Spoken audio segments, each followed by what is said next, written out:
axşam gəlib görüşdü getdi. Səadətim uşaq tək dalınca düşdü getdi. Xəbər yox neçə vaxtı, nə sevdi nə darıxdı. Bir an qarşıma çıxdı, yolum dəyişdi getdi.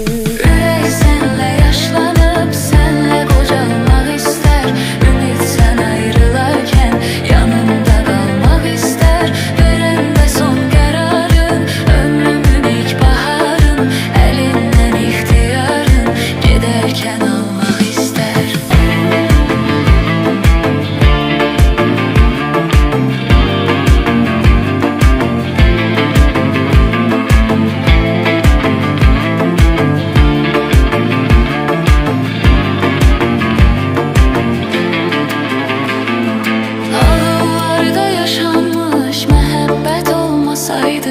İnanmazdık əzizim, həqiqət olmasaydı. Rəvadırmı olanlar, bəs ağlımda qalanlar.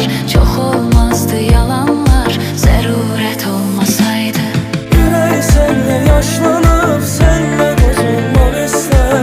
Ümid sən ayrılarkən yanında qalmaq istər. Verəndə son qərarın, ömrümün ilk baharın.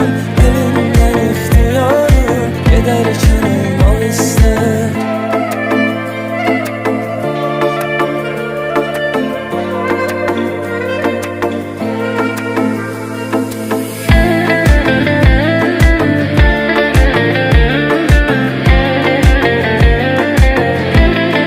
sənlə yaşlanıb, sənlə qocalmaq istər.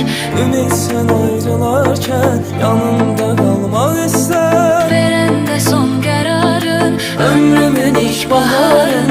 Əlindən ixtiyarın, Gedərkən almaq istər. ürək sənlə yaşlanıb, sənlə qocalmaq istər. Ümid sən ayrılarkən yanında qalmaq istər. Verəndə son qərarın, ömrümün ilk baharın.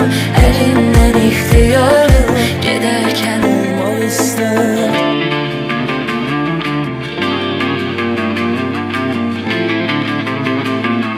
Xəyallarım hər axşam gəlib görüşdü getdi. Səadətim uşaq tək dalınca düşdü getdi. Xəbər yox neçə vaxtı,